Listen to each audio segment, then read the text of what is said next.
Hi, I'm Matt, and today I'm going to be changing the front brake pads and the disc on this car that's behind me there, Renault Scenic.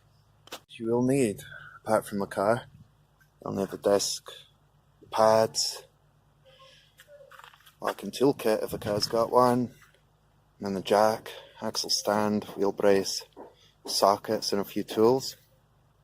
First you need the parking brake on, then you can crack the wheel nuts loose with this wheel brace before you jack it up.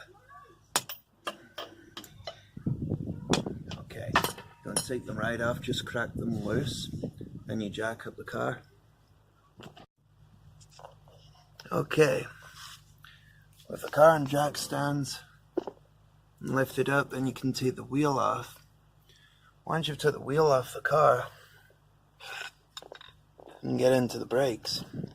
I'll put this here so you can see what I'm doing. Just take the clip out. Then we're going to unscrew the caliper. I'm just using this to see if I can push the piston back a little bit, but it doesn't matter if I can. There we go. I'm using a screwdriver, I'm managing to push the piston back before I even take the caliper off the car. Right. Now I get a tool to unscrew the caliper. Okay. Take these bolts out of the caliper. Of course, they're tight. Let me try a different angle. Damn. Well, it's gonna eventually. Yeah. Already got the first bolt out. Just taking the top one out.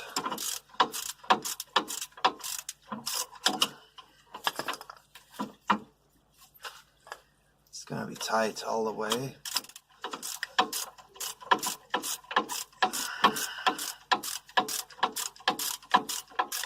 It's still going. I think it's it. It's just tight in here. No, it's not all the way out. Let's keep going. There we go. That's it. So now that that's out, move the caliper out of the way. You can take the pads. You can take the pads out of the slide here. There's not much left on them, you see. Just about worn out. Go this other side.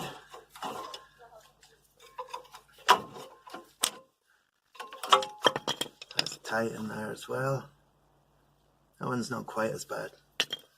Now I'm going to take this bracket off that holds the slides, holds the pads and the caliper. Okay. Another tight one, but it's gone. These two had 18s on this car, 18mm. Now that I've loosened it, I'll do the top one. Hopefully that comes out. Okay. Yeah, that one's out as well. Get these out of the way.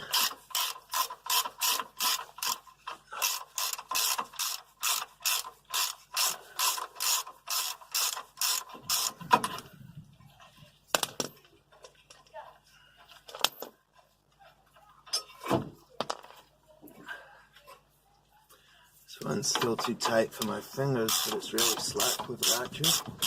That's okay.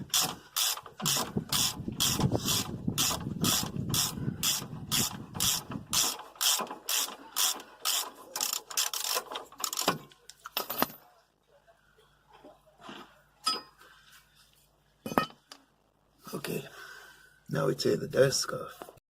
We're using a T40 socket on these. Little star-shaped Torx and an impact driver and a hammer. That's that one loosened. Some cars are really bad for this, like Minis. They hardly ever come off. You have to heat them up. And that one came off too. So far so good. So now I take those screws right out. Then we just take the disc off and fit a nice new one. We'll just hit it here to shock it.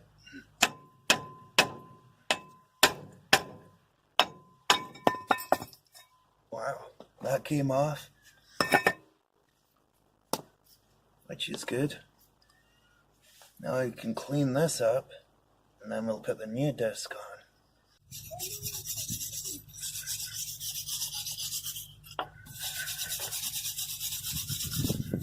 Oh, it's starting to rain. I'll try and be quick.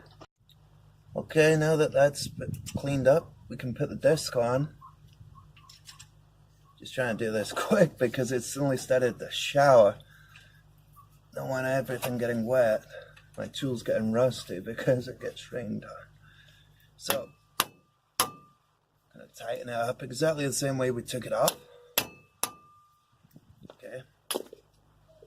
Should have put the microphone on, I keep forgetting to do that. Now we're going to clean up the brake slide, the caliper, and the bracket. Whatever we want to call it. Where did I put it? Wire brush again. I'm just going to clean it up. Get the worst of the crap off it. So the pads slide back into nicely when it's all built up. Yeah, that's much better. And get a file on this once I've done that. Clean it up much better. With the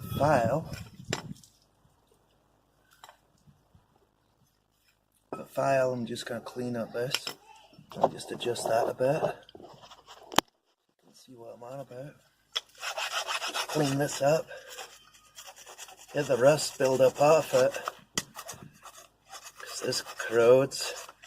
And when you fit the pads, they get tight. They don't slide back into so that they're binding all the time and they wear out prematurely. They wear your disc out prematurely too because they're always on.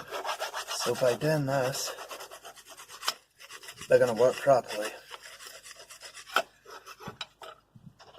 Once you've done that, it's all clean, just put it on the reverse way to how you took it off.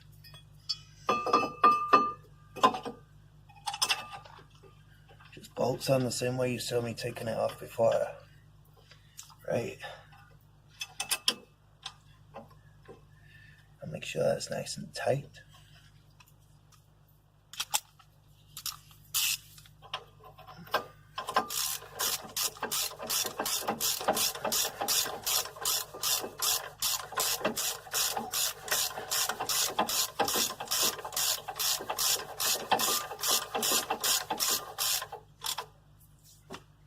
Tighten it up. And the bottom one, nice and tight.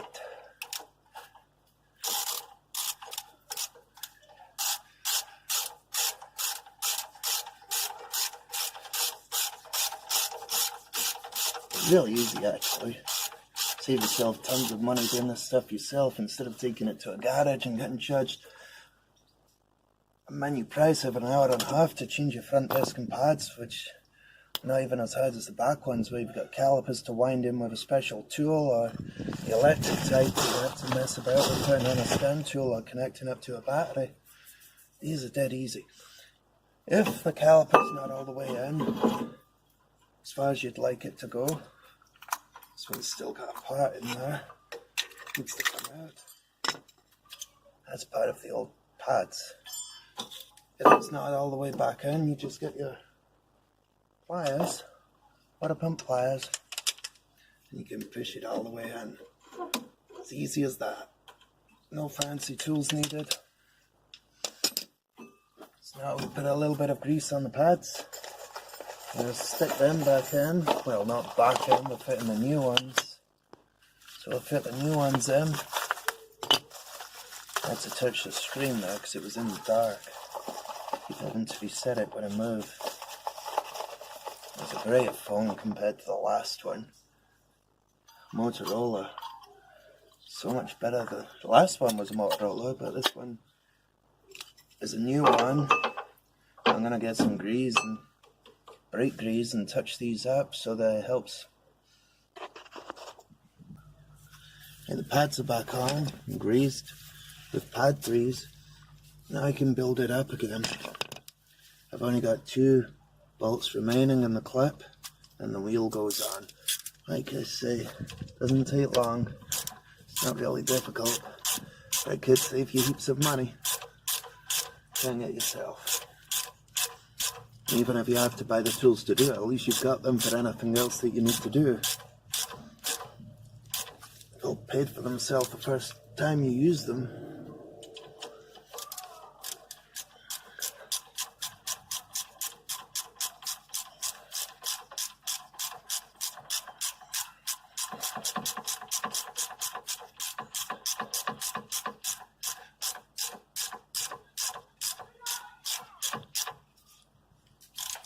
Okay, that's those two that are tight. Now we put these caps back over the end of it. Should be another one kicking about somewhere. Where's that gone?